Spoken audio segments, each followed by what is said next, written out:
All right, so get this. We're diving into a legal battle today that could totally upend the Premier League. Oh, yeah.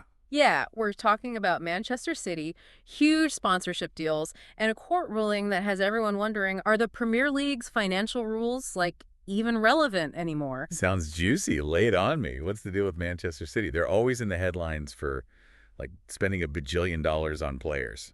Okay, so it all boils down to these things called related party transactions. Related party. Okay, you're already losing me. That's very jargon. Basically, it's when clubs make deals with companies they have close ties to, maybe to boost their finances and possibly bend those financial rules we were just talking about. Ah, I see where this is going. So the Premier League probably wasn't too happy about this, right? Exactly. They've got these rules to make sure everything's fair, to stop teams from getting an unfair advantage with shady deals.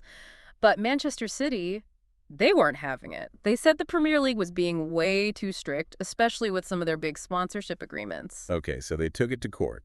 Bold move. Super bold, and here's the kicker, they won, like completely shut it down. The court basically said the Premier League was overreaching. Wow. So what does this mean for the Premier League? Did Manchester City just expose a loophole big enough to drive a fleet of luxury cars through? It's kind of a big deal, right? They use this case to point out what they say is a major flaw in how the Premier League handles financial regulation, and that's shareholder loans. Shareholder loans. Ugh, that sounds about as exciting as watching paint dry.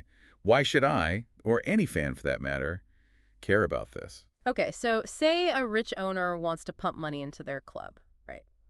Buy star players, get fancy new facilities, the works.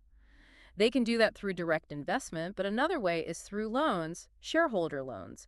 And these weren't being properly considered in the Premier League's rules. Interesting. So Manchester City's saying, hey, you're not looking at the whole picture here. Exactly. And the court agreed. By not fully factoring in those loans, they argued the Premier League wasn't getting a true sense of a club's finances when they were enforcing their rules. Hmm. I'm starting to see why this is causing such a stir. This isn't just about a couple of deals, it's about how the entire system works. Right. And get this, the source material we've got highlights how significant these shareholder loans actually are across the entire league. Billions of pounds are flowing into clubs this way. Billions. Okay, now you've got my attention.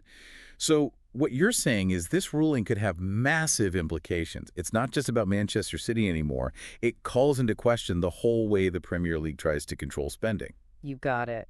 So the Premier League, they've got some thinking to do. Their rule book's been challenged, and this whole shareholder loan thing, it's a big deal. What's this mean for the clubs, the fans, the whole future of the league?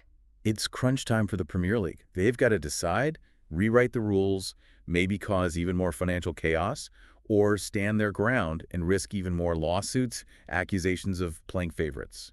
So playing devil's advocate for a sec, why not just say, all right, Manchester City, you win, loans are cool, everybody spend as you were. What's the worst that could happen?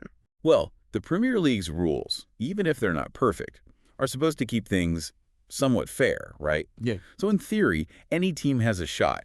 Exciting new players can come up, and the league stays financially stable. Right, that whole anything can happen vibe of the Premier League. Exactly. But if they just wave through these shareholder loans without a real plan, the gap between the rich clubs and everyone else could become enormous. Imagine clubs with super rich owners just pouring unlimited money in, messing up the transfer market. Smaller clubs can't even keep up. So it's more than just fairness on the pitch. It's about preventing the Premier League becoming predictable. The same mega clubs winning everything, year after year. Right. And what about the fans? Football thrives on passion, loyalty, the belief that your team can do something amazing, even if they're not the richest. This ruling, if it's not handled carefully, could really hurt that belief, turn the Premier League into like a billionaire's club. You know, our source material mentioned something interesting, a comparison to Formula One racing. They had to create a budget cap to control spending by the top teams, keep things exciting. Could the Premier League do something similar? It's possible. A budget cap or something like it could help with those concerns about shareholder loans, creating an uneven playing field. Of course, actually making and enforcing something like that would be really complicated, but other leagues have done it, so it's something the Premier League could consider as they figure out this whole situation. Wow, a budget cap? That's a pretty big deal for the Premier League, right? We're talking about a totally different sport almost.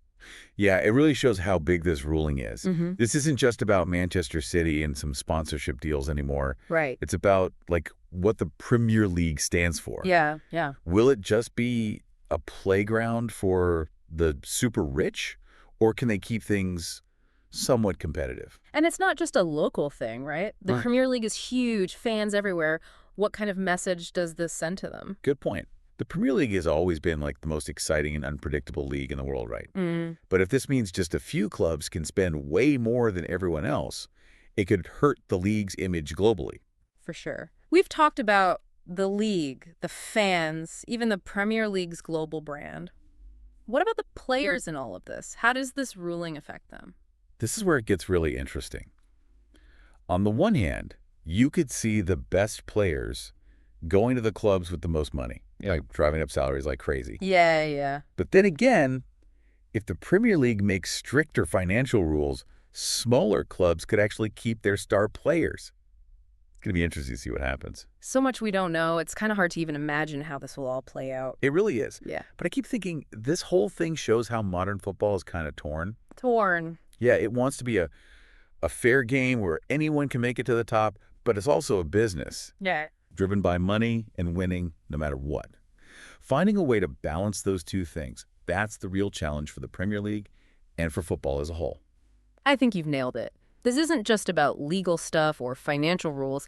It's about what's important for the future of football. Will it be a game for everyone or just for the super rich? We all have a part to play in that. So next time you're watching your team out there on the pitch, just remember, there's an even bigger game happening off the pitch.